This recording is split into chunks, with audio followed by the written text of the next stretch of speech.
frente com minha capacidade de compreender. E aí vem a pergunta, por quê? E quando tudo passa a não fazer sentido, olho pro lado e não vejo mais motivos pra continuar. O medo vem e a vontade de parar, e eu me lembro que sou um adorador,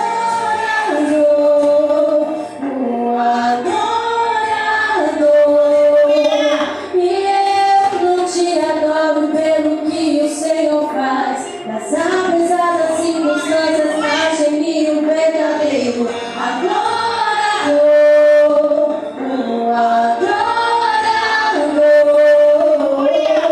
em tempo e fora de tempo, na alegria ou no sofrimento, adorarei, Senhor.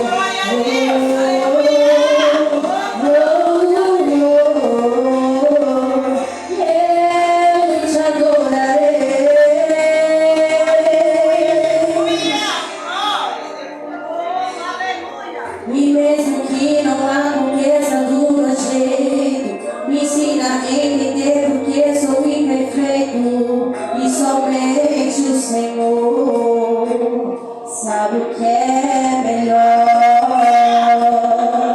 E se eu questionar o teu querer, me lembra que sou um adorador, um adorador.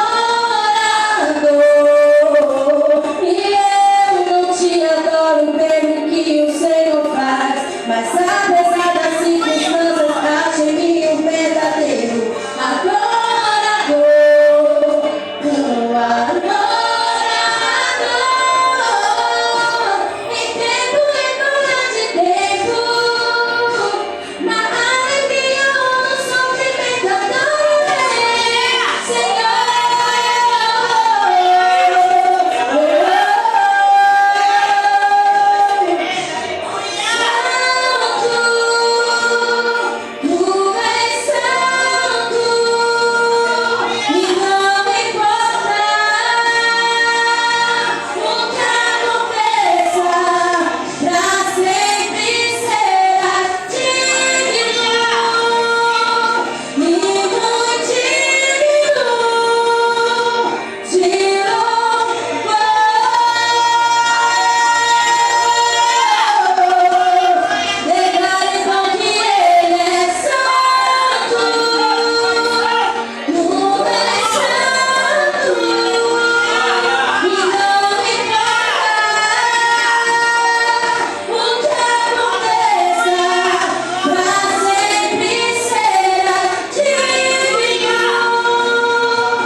Na alegria ou no sofrimento, adorarei.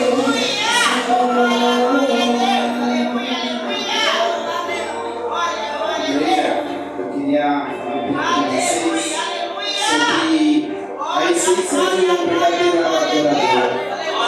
Porque adorar é na alegria e no sofrimento.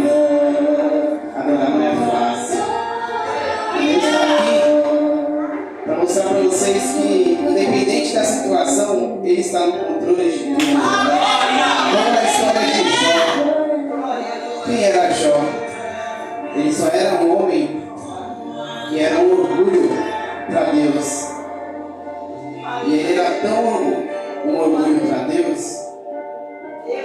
Deus, quando Satanás vai ali em cima falar com Deus, que ele estava andando pela terra, ele estava perambulando pela terra, Deus tem orgulho de falar de Jó, de chamar Jó de um verdadeiro adorador. E o que eu quero trazer hoje para vocês é uma palavra de um homem que ele não errou e não pecou. Ele não tinha cometido um erro ali. Poderia até ter pecado, né? Porque é difícil, mas ele não tinha cometido um erro com Deus. E mesmo assim o Senhor permitiu que Satanás tocasse na vida dele. Satanás, ele achou que está deixando eu tocar, então vamos ver até onde ele vai te adorar, porque até por onde eu sei, ele te adora pelo que você dá para ele, não pela sua presença. E Deus pega e fala, ah é?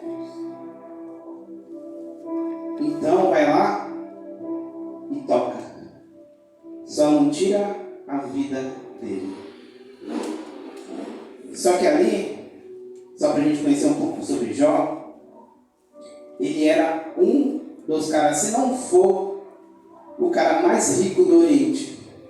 Jó, ele tinha 7.000 ovelhas, 3.000 camelos, 500 juntas de jumentas, fora que ele tinha muito e muito servos. Jó, ele tinha, se não me engano, 10 filhos, 3 filhas e o resto do homem, só para ver se eu não estou falando nada errado. E o engraçado é que quando Deus permite Satanás tocar na vida de Jó, de vez ele levar primeiro os filhos, porque eu acho que ali o que é mais doer eram os filhos do Arão. Ele não leva primeiro os filhos, ele começa pelos bois. Mas por que pelos bois? O único jeito que Jó tinha de adorar a Deus naquela época era sacrificando os bois, porque era uma forma de adoração. O holocausto era para sacrificar boi. E boi, naquela época, um sacrifício, era uma forma de adoração. Então, quando o inimigo vir para te atingir, ele não vai tirar primeiro a sua família. Ele vai tirar primeiro a sua adoração. Ele vai tentar tirar primeiro a forma de te adorar. Tanto que ele leva os bois, as ovelhas, os camelos e por último ele leva os filhos. Porque ele é assim. Ele às vezes não precisa te tirar da igreja para te matar. Ele quer te matar aqui dentro mesmo. Ele quer tirar o amor que você sentia por ele, a vontade de adorar. Só que mal sabia ele que Jó não adorava a Deus pelo que ele tinha, e sim pelo que ele é. E é assim que a gente tem que ser hoje. Tanto que Jó fala, você tirou tudo de mim? Nu eu saí do ventre da minha mãe, e nu tornarei ir para lá. O Senhor me deu, o Senhor tomou, bendito seja o nome do Senhor. Em tudo isso, Jó não pecou, nem atribuiu a Deus falta alguma. E passando ali o tempo, a mulher de Jó ficou olhando ali para ele e fala, rapaz, tá perdendo tudo. Por que você não desiste, hein? Por que você não amaldiçoou esse seu Deus? E morre. E Jó fala assim, ele não chama ela de louca, em nenhum momento ele chama ela de louca, ele pergunta, você está ficando louca? Você está ficando louca? E ali, quando ele pergunta isso a ela, ele em nenhum momento a Bíblia fala que Jó separou da mulher dele. Tanto que ele tem filho novamente, e dá para ver que é com ela que ele continua. Porque, às vezes, a pessoa que está do seu lado vai querer desistir de tudo. E é a hora que a gente fala, ó pastor, minha mulher está saindo da igreja, eu vou sair também.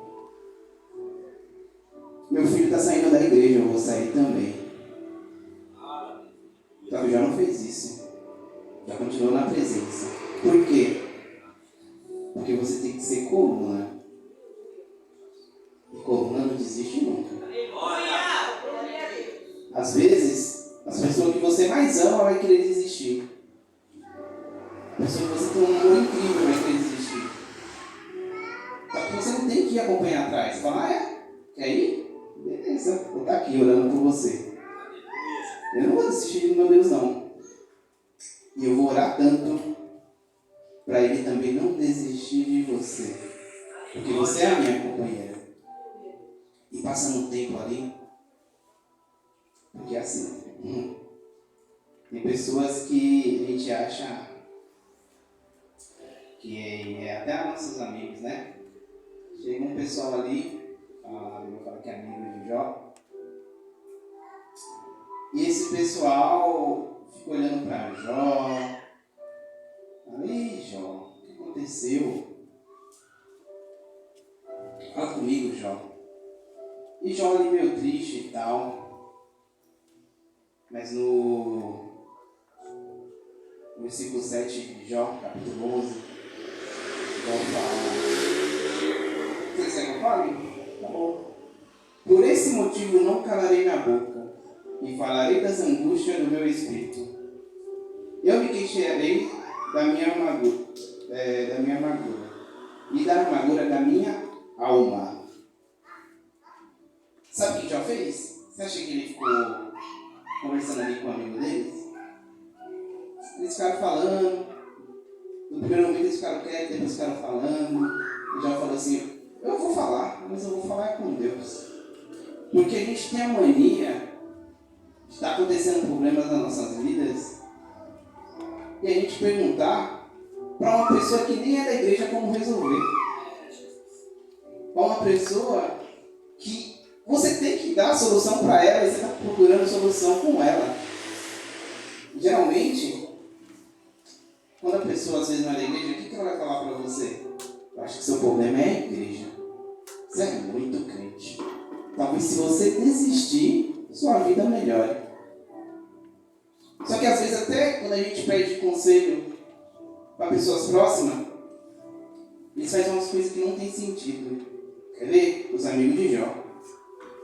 Capítulo 22, 24, 23 ao 23. Se você voltasse ao Todo-Poderoso, será edificado. Se afastará a iniquidade da tua tenda,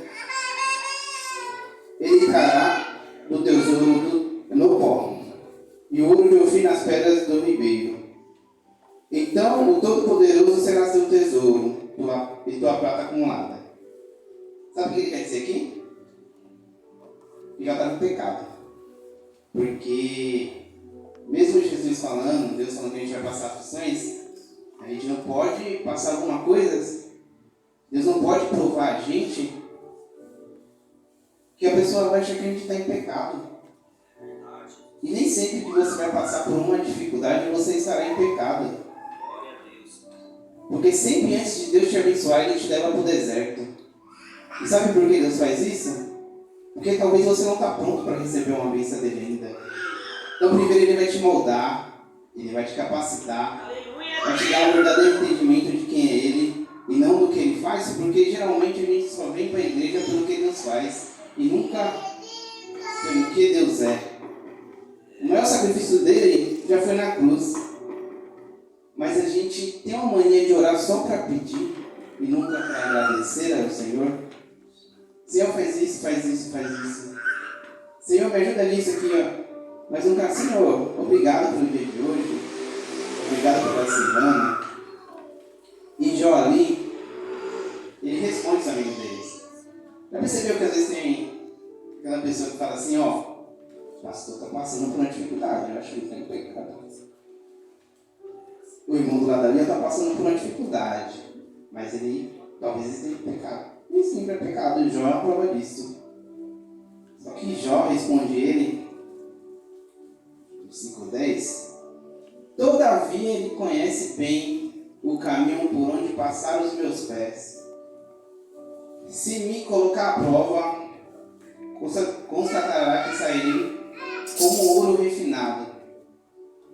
E os meus pés acompanharam as suas pegadas. Mantive-me no caminho do Senhor, e nunca me desviei dele. Jamais apartei dos mandamentos, nem pelos meus lábios. Dei mais valor à palavra da sua boca do que o meu próprio pão de cada dia. Contudo, Todo-Poderoso, quem me poderá qualquer oposição? Ele faz o que decidir e realiza quando deseja. Foi isso que Jó respondeu. Deus é como Ele é. Eu não estou errado, eu não estou em pecado, mas Ele que faz como Ele quer. A vida de Jó é um exemplo para nós. E ali mesmo assim, Jó teve uma parte que ele pensou, ele nunca blasfemou contra Deus, mas ele chegou a blasfemar contra ele mesmo, contra o corpo dele. Tanto que ele desejou que seu dia de nascença fosse amaldiçoado. Ele desejou que sua mãe tivesse sido abortado de tanto sofrimento, de tanta dor que ele passou, porque ele não entendia. E aí ele pergunta a Deus, e Deus sempre quieto. 24:1. Por que o Todo-Poderoso não estabelece um tempo de julgamento geral sobre a terra? E por que os que conhecem sequer sabem quando o dia chegará? Quem é ele? E aí vem Deus. No 24:1, Jó começa a fazer umas perguntas para Deus. Senhor, por que disso, por que daquilo? E quantas vezes a gente não é assim, não é verdade? A gente não entende o propósito de Deus e começa a perguntar para Ele. Por que o Senhor não faz assim? Por que o Senhor não faz desse jeito aqui? Talvez desse jeito seja melhor. Por que eu estou passando isso se não era para eu estar passando? Aonde eu errei? Qual foi o motivo que eu estou passando por isso? Eu estou na sua igreja e estou passando dificuldade. Eu estou na sua igreja e estou passando angústia, tristeza. E a gente tem mania de achar que conhece Deus. Achar que sabe todos os planos dele. A gente tem mania de achar que os nossos planos são melhores que os planos de Deus. Mas Deus, Ele sempre ficou quietinho ali. Até que, aqui, em Jó 38, versículo 2, Deus começa a falar: Jó, tá bom, você falou, sua mulher falou, seus amigos falou, e eu sempre fiquei quieta, só para observar o que estava acontecendo. Tá bom, Jó, você já passou em várias provas. A prova de ser fiel a mim, a prova de cuidar da sua família, a prova que você não está comigo pelo ouro e pela prata, e sim porque eu sou. Mas você está tentando me entender? Você está tentando achar que sabe os meus planos para você?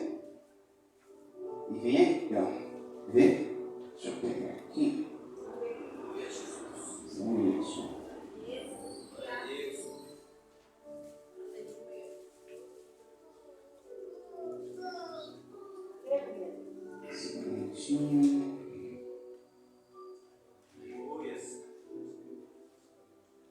Vinte e 24:1.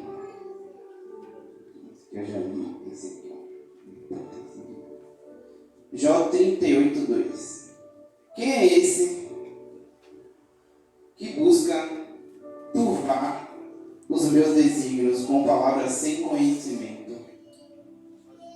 Agora, pois, te prepare-te como homem, porque eu te questionarei e você vai me responder. Ele falou: tá bom, já, você quer me perguntar algumas coisas, mas deixa eu te fazer umas perguntas, aí você me responde. Você me respondendo, eu respondo tudo que você me perguntar. Então, estou pronto, Senhor. Pode mandar. Ah, posso falar? Onde estava tu quando eu lançava os alicerces da terra? Quem determinou os limites das dimensões da terra? E quanto aos seus fundamentos? Sobre o que for assentado? E quem colocou angular a pedra fundamental? Por acaso você já foi no fundo do mar? Conhece as profundezas dos oceanos? Qual o caminho pode se dividir os relâmpagos? Aí Jesus fala de nós um pouquinho, Deus fala de nós um pouquinho.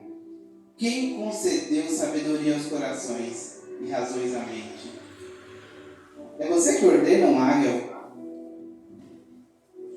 É você que sabe o tempo de tudo? É você que criou as nuvens?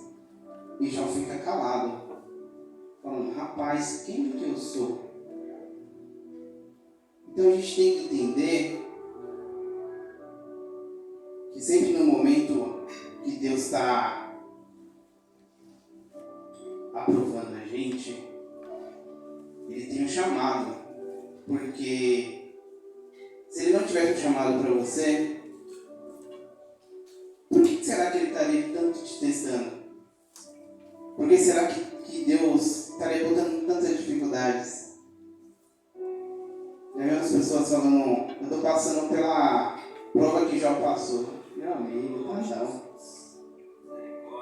Sua família está aí. Seus filhos estão aí. Sua mãe está aí. Você tem tudo. Você já não tinha nada e ainda ficou doente. Ele se encostava com um caco de telha. Então a gente não está passando pela frente de Jó. E com tudo isso, Jó só foi responder Deus, sabe onde? No versículo 42. Então Jó respondeu ao Senhor, dizendo: bem sei eu que tudo podes, e que nenhum dos seus propósitos pode ser impedido. Sabe o que quer dizer isso? É que, independente das nossas provações e dificuldade, Deus sempre tem o melhor para nós. Tem momentos que vai acontecer algumas coisas nas nossas vidas, onde a gente, tudo dá um motivo para a gente desistir. Seja no seu relacionamento, seja no seu trabalho, seja na sua saúde. Porque é isso que Ele quer, que você desista, meu amigo. Ele só quer isso. Não importa como Ele quer que você desista. Mas eu nunca vi na Bíblia um cristão passar pelo deserto e morrer. Eu nunca vi na Bíblia Deus falar de Moisés, falava de Abraão, falou de Davi. Qual foi o final deles? Sempre teve vitória. Ah, mas Moisés não foi para a Terra Santa. Tem certeza? Ele não foi para a Terra Física Santa. Mas e o céu? Tem terra mais santa que o céu? Tem lugar mais santo que o céu? Não tem. Então a gente tem que entender que quando Deus começar a apertar os nossos, espremer, Ele está fazendo o quê? Está mudando vasos. Se Ele vê que não ficou perfeito, Ele quebra e vai fazer de novo. E se sair mais um errinho, Ele quebra e faz de novo. Até você ser um perfeito adorador. Você sabe o que Deus fez? Imagina esses olhos de justiça ali. Porque a mulher dele pediu. Até os amigos dele pediu. Mas ele não desistiu. Deus pegou e abençoou Jó. E tudo em dobro. E olha que engraçado. A primeira coisa que ele faz, ele dá uma encarcada nos amigos de Jó, porque falou que ele estava lá em pecado e tal, e não estava. Deus não mandou ele falar aqui. Porque os amigos de Jó queriam passar como se fosse a palavra de Deus. Então ele já dá uma encarcada e fala: opa, peraí que você fez coisa errada. Vai lá buscar uns bois para Jó sacrificar.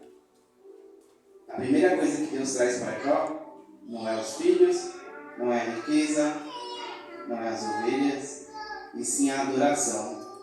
O jeito de adorar. Então o que eu quero deixar para a igreja hoje é que não importa o que você estiver passando, nunca deixe de ser um adorador. E seja um adorador verdadeiro. Sabe, se você tiver uma causa que você fala, Deus, isso aqui eu não aguento mais não, isso aqui eu estou quase me desviando. Fale com Deus, converse com Deus. A gente procura tantas pessoas para conversar, às vezes psicólogo, mas esquece de conversar com Deus, e esquece de abrir o coração para Deus. Mas ele sabe de tudo, mas ele quer ouvir de você. Mas ele já sabe o que aconteceu e o que vai acontecer no futuro, mas ele quer ouvir de você. Sabe por quê? Porque a gente tem mania de orar, Deus, obrigado por esse dia, Deus abençoe mais um dia, Deus me dê isso. Sabe, como se fosse robô, sempre a mesma oração. Às vezes a gente fala assim que não é certo, não é legal rezar porque fala repetitiva, mas a gente ora, a gente fala repetitiva, a gente sempre ora a mesma coisa. Orar é você se rasgar na presença do Senhor. É você conversar com Deus como você conversasse com um amigo, porque Ele é o seu verdadeiro amigo. E o que importa não é o começo da sua história. O que importa é o final. É para onde você vai. Aonde está o seu destino. O começo vai ser difícil. O meio, então, vai querer fazer você desistir. Mas eu penso assim, se eu estou numa estrada e eu estou no meio dela, por que eu vou voltar para trás se é o mesmo tempo para eu chegar lá na frente? Eu vou continuar seguindo. Então o que eu quero trazer para a igreja hoje é que a gente venha ter um coração mais como Jó. Independente da circunstância e da dificuldade, a gente adorar a Deus pelo que Ele é e não pelo que Ele faz. Amém? Eu agradeço a minha oportunidade.